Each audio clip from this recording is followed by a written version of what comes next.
ध्यान दो। आज हम पढ़ने जा रहे हैं मन। मन जो कि एक हाइकू है, हाइकू पोयम। हाइकू पोयम की एक खास बात होती है कि वो लिमिटेड अक्षरों से बनाई जाती है या लिमिटेड शब्दों से बनाई जाती है। 5 7 5, 1 2 3 4 5, 1 2 3 4 5 6 7, और फिर 1 2 3 4 5, 5 7 5 के कॉम्बिनेशन से हाइकू बनता है।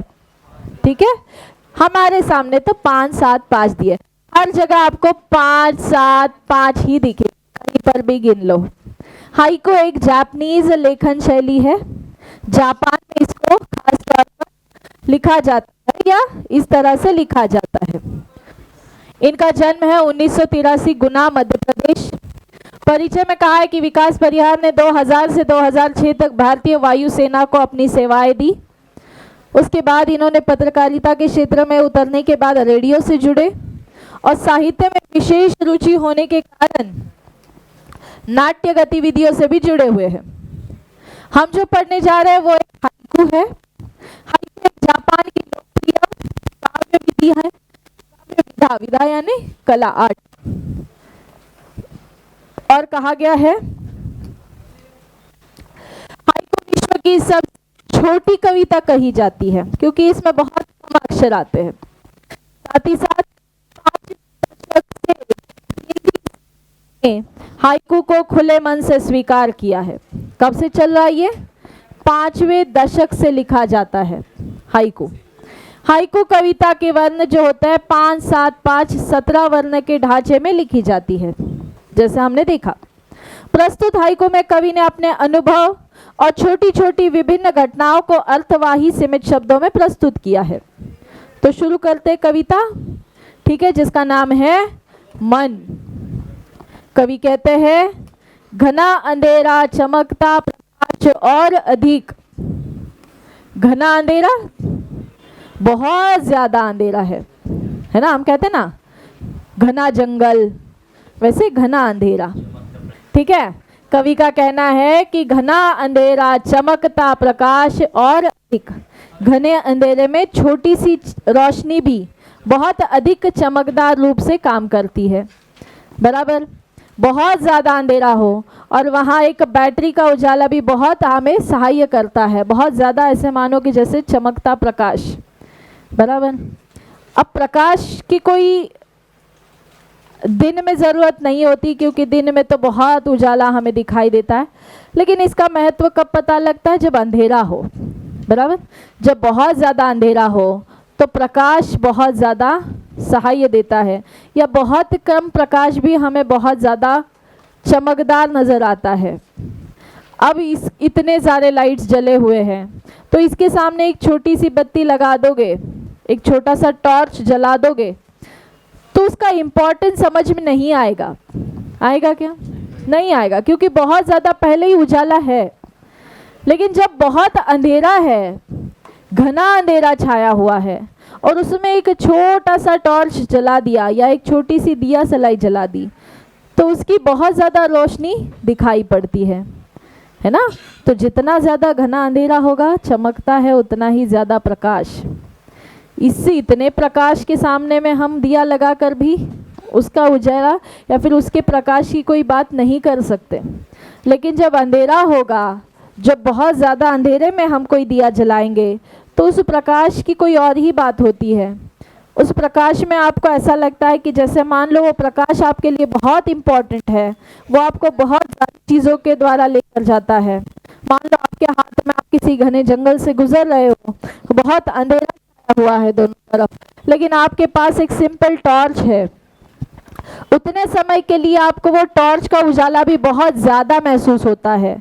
वही उजाला दिन के समय में आपको पता भी नहीं चलेगा। बराबर, इसीलिए जब घना अंधेरा हो तो चमकता प्रकाश थोड़ा ही क्यों ना हो, लेकिन वो और अधिक महसूस होता है। ये पहले हाइकू में हमने कहा है, कवि ने हमें कहा है, दूसरा कहते हैं करते जाओ, पाने की मत सोचो, जीवन सारा। कवि का कहना है कि जीवन में करते जाओ। जैसे हम मानते हैं कि कर्म करते रहना चाहिए और किसी चीज को की अपेक्षा में नहीं, बल्कि कोई कर्म चल रहा है तो उसे पूरा करना है बस, ये नहीं कि किसी फल की अपेक्षा में हम उसे करें। कवि कहते हैं करते जाओ, पाने की मत सोचो, जीवन सारा। तो हमने करते जाना है, हमारे जो कर्म है उसको निभाते जाना है और उस चीज़ को पाने की इच्छा नहीं रखनी है कि हमें इसके बदले में क्या मिलेगा। मैं ये कर्म कर रहा हूँ तो मुझे इसके बदले में कुछ मिलेगा, इसलिए मैं ये कर्म कर रहा हूँ। इस बात की इच्छा मत रखो, बस करते जाओ, है ना। जैसे मान लो कि हम इस सोच में ना रहे कि मैंने ये कर्म किया तब मुझे इसके बदले में कुछ मिलने की उम्मीद है, इसलिए मैंने ये कर्म किया है। जैसे मान लो कि किसी को दान में कुछ दे दिया और अब भगवान से कहते हो कि मैंने इतना दान पुण्य किया है तो मुझे भी इसके बदले में बहुत सारी चीज़ें चाहिए, ठीक है। तो इस तरह की उम्मीद नहीं रखनी है। ये होना चाहिए कि हमारे सामने क्या है, हमारे कर्म हम करते चले और इसके बदले में हमने पाने की कोई इच्छा नहीं रखनी है। कवि ने कहा है कि करते जाओ, पाने की मत सोचो, जीवन सारा। हमने कर्म करते जाने हैं और उस चीज़ को पाने की कोई इच्छा नहीं रखनी है।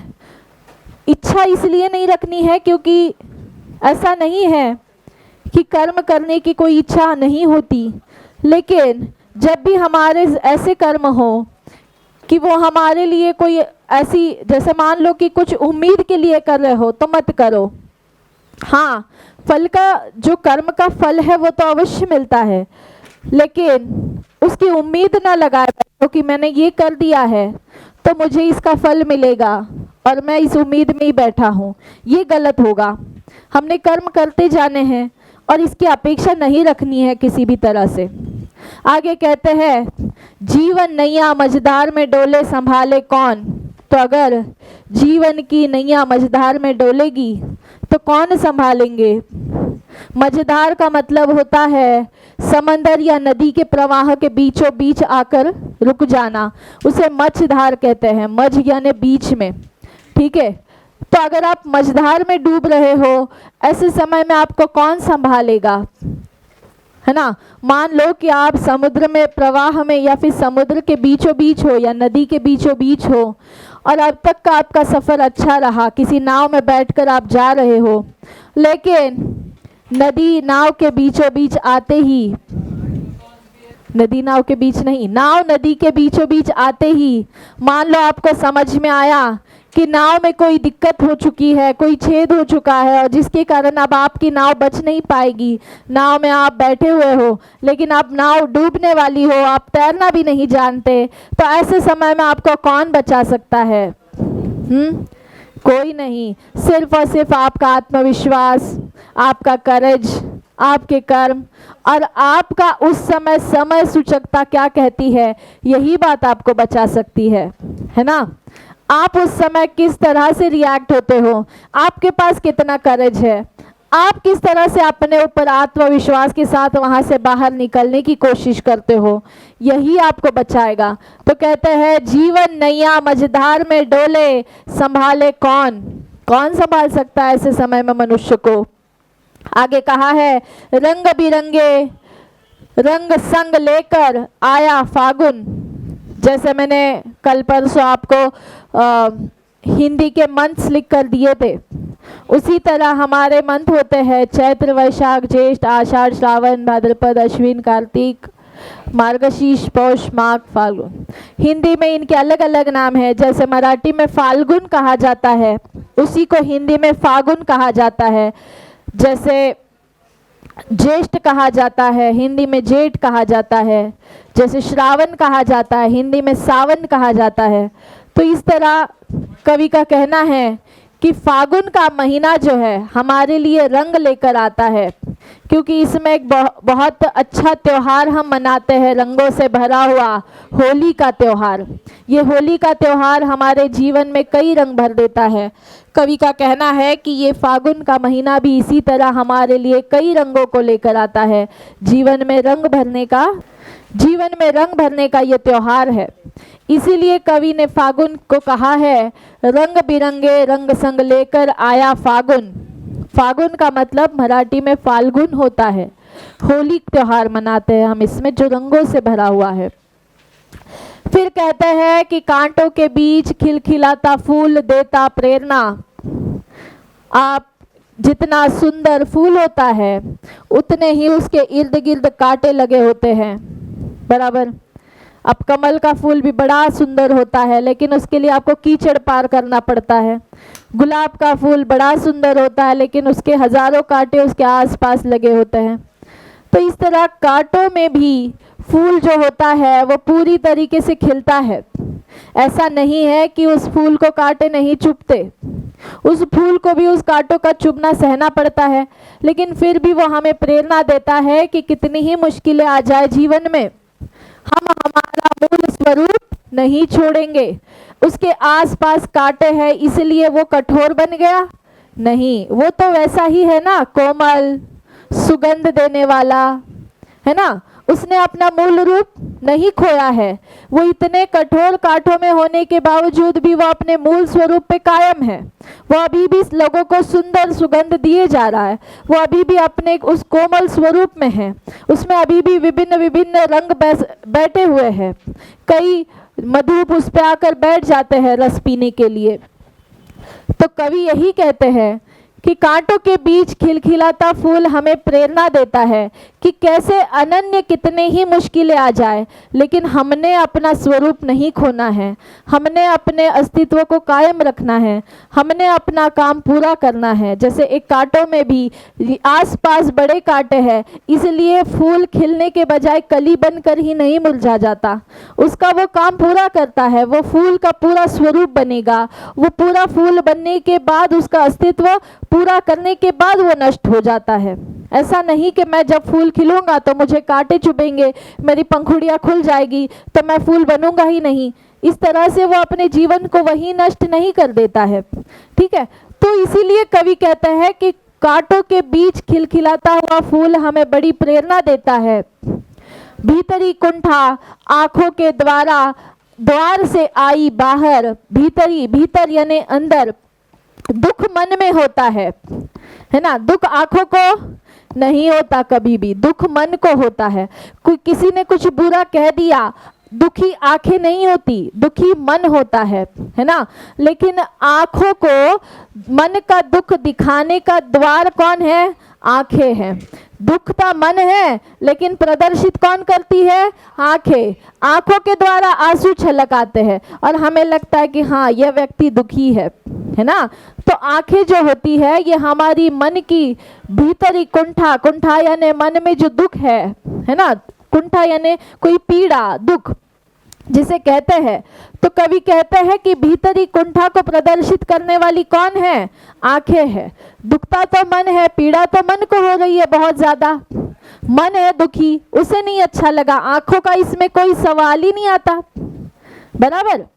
लेकिन फिर भी हमारी कुंठा को दर्शाने के लिए कौन सामने आ गया? सबसे पहले आंखें सामने आ गई। और ये आंखें जो है इसमें से आंसू छलक आते हैं। कहा है भीतरी कुंठा आंखों के द्वार से आई बाहर। अब कुंठा कौन दर्शा रहा है? अश्रु। कौन दर्शा रहा है? अश्रु, जिसे हम आंसू भी कहते हैं, ठीक है। आगे कहा है खारे जल से धुल गए विषाद मन पावन।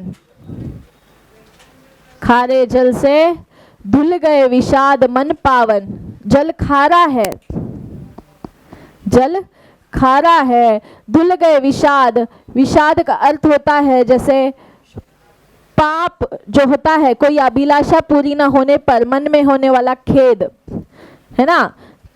तो जो हमारे मन में जो होता है किसी चीज को लेकर, कि मान लो कि कोई इच्छा पूरी नहीं हुई, किसी चीज को लेकर कोई अभिलाषा, अभिलाषा का मतलब होता है इच्छा, कोई अपेक्षा है आपकी, कोई अभिलाषा है, कोई इच्छा है। कवि कहते हैं कि खारे जल से धुल गए विषाद मन पावन। विषाद क्या है? किसी चीज को पाने की इच्छा जब पूरी ना हो, है ना, तो उससे होने वाले दुख को विषाद कहते हैं। खारे जल से धुल गए विषाद मन पावन। हमारे जो है इच्छा पूरे न होने पर क्या होगा? इच्छा अगर कोई पूरी ना हो तो क्या होगा? हम दुखी होंगे या खुश होंगे? दुखी होंगे, बराबर, अभी है इतना है और दुखी होंगे ना। कोई इच्छा पूरी ना हुई तो व्यक्ति को क्या होगा? दुख होगा, है ना, पीड़ा होगी। तो इसी तरह कवि कहते हैं कि हमारे मन में ये खारा जल क्या है पता है आपको? ये खारा जल है आंसू। ये खारा जल जिसे कवि कहते हैं वो है आंसू, है ना। खारे जल से, कवि का कहना है कि खारे जल से धुल गए विषाद मन पावन। विषाद है मन में होने वाला दुख। जब किसी चीज को पाने की इच्छा पूर्ति नहीं हुई तो मन को दुख हुआ, और इस मन को दुख को हम दूर करने के लिए, हमारे मन में ये जो दुख है इसको दूर करने के लिए खारे जल यानी आंसू को बहा देते हैं, और आंसुओं के द्वारा हमारा दुख कम हो जाता है। इसीलिए कवि कहते हैं खारे जल से धुल गए विषाद मन पावन। जब भी कोई व्यक्ति रोता है तो कहते हैं कि मन हल्का हो गया, है ना। तो इसीलिए कवि का ऐसा कहना है कि इच्छा पूरी न होने पर जो दुख होता है उस दुख को दूर करने का मार्ग क्या है? खारा जल यानी आश्रु। समझ में आया? आगे कहा है मृत्यु को जीना जीवन विष जीना, जीवन विष पीना है जिजीविषा। यानी जैसे जिजीविषा का मतलब है जीवन के प्रति आसक्ति, जीवन के प्रति प्रेम जो होता है। हर किसी को जीवन के प्रति प्रेम होता ही है ना। कोई मरीज बीमार हो, बहुत बड़ा उसे रोगग्रस्त है, लेकिन फिर भी उस व्यक्ति के मन में जीने की इच्छा होती है। कोई भी व्यक्ति नहीं चाहता कि उसे मृत्यु अभी तत्काल आ जाए, कोई नहीं चाहता। सबको जीने की आसक्ति है, सबको जीवन में जीना है। तो इसी तरह कहा है कि मृत्यु को जीना जीवन विष पीना है जिजीविषा। मृत्यु अटल है, असत्य है, और सभी को पता है कि मृत्यु एक दिन आएगी ही आएगी, बराबर। हम में से या दुनिया में कोई भी अमृत का प्याला पीकर नहीं आया कि भाई आजीवन अमर हो गया है, अब कभी मृत्यु इसको छुएगी तक नहीं। ऐसा कोई नहीं है। कोई कब मरेगा, कोई किस हादसे में जाएगा, या किसी के साथ को मृत्यु भेंट कब होगी, किसी को नहीं पता। ना ही हम उसका समय देखकर बैठे हैं, बराबर। फिर भी कोई व्यक्ति ये कहता है कि अरे जान दे, थोड़े दिन में मरना ही है, तो फिर मैं क्यों मेहनत करूं, मैं क्यों करियर बनाऊं, है ना, मैं क्यों ऐसे करूं, मैं क्यों वैसे करूं। तब की मृत्यु एक अटल सत्य है, उसे तो हम टाल नहीं सकते। इस इतने बड़े दुख को झेल कर भी ये मृत्यु अटल सत्य है, हमें मृत्यु आने वाली है, ये पता होते हुए भी हम पूरी तरह से जीवन को अच्छा बनाने की कोशिश करते हैं ना, जीने की कोशिश करते हैं ना। मृत्यु जैसा अटल सच हमने पता लिया ना, और इसको हमें ये मालूम है कि ये जीवन का सत्य है, फिर भी हम जीने की पूरी उम्मीद रखते हैं, पूरे आनंद के साथ जीवन बिताने का प्रयास करते हैं। इसीलिए कवि कहते हैं, आगे कहा है मन की पीड़ा छाई बन बादल बरसी आंखें। फिर वही बात, मन की पीड़ा दर्शाने वाली कौन है? आंखें, है ना। मन की पीड़ा छाई बन बादल लेकिन बरस गई आंखें। चलती सात पटरियां रेल की फिर भी मौन। रेलगाड़ी के साथ आगे बढ़ती है, वही रहती है, रेल आगे बढ़ती है। रेलगाड़ी की दोनों पटरियां आपस में टकराती नहीं कभी, बराबर। वो हमेशा अपनी स्थिति में मौन बनाए रखती है। कैसी रहती है?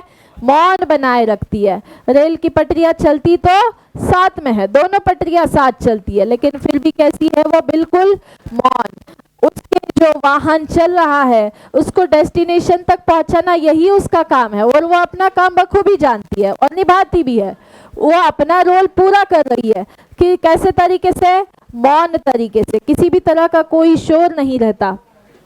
आगे कहा है, सितारे छिपे बादलों की ओट में सूना आकाश। जब घने बादल आ जाते हैं, जैसे मानो अभी बरसात का समय है, आ जाता है, तो आपको सितारे नजर नहीं आते आकाश में, बस क्या नजर आते हैं, काले बादल। लेकिन क्या सितारे है ही नहीं? है। क्या सितारे है ही नहीं? बिल्कुल है, बस उस काले बादलों के पीछे छुप गए।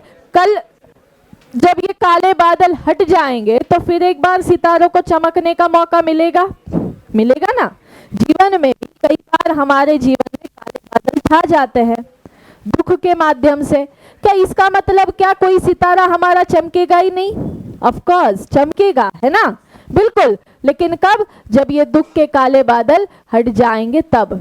कवि कहते हैं कि सितारे छिपे बादलों की ओट में सूना आकाश। ये सूना आकाश रहेगा, लेकिन क्या लंबे समय तक? नहीं, कुछ समय के लिए। और जब ये बादल हट जाएंगे फिर एक बार चमकदार रोशनी दिख जाएगी। आगे कहा, तुमने दिए जिन गीतों को स्वर वो हुए अमर, सागर में भी रहकर मछली प्यासी ही रही। बराबर। कवि कहते हैं कि तुमने जिन गीतों को स्वर दिए हैं वो अमर हो गए हैं, और सागर में रहती हुई मछली भी कैसी रह गई? प्यासी रह गई। यानी सब कुछ मिलते हुए भी हम अपने आप को संतुष्ट नहीं मानते। सब कुछ है फिर भी हमें असंतुष्टि बड़ी रहती है।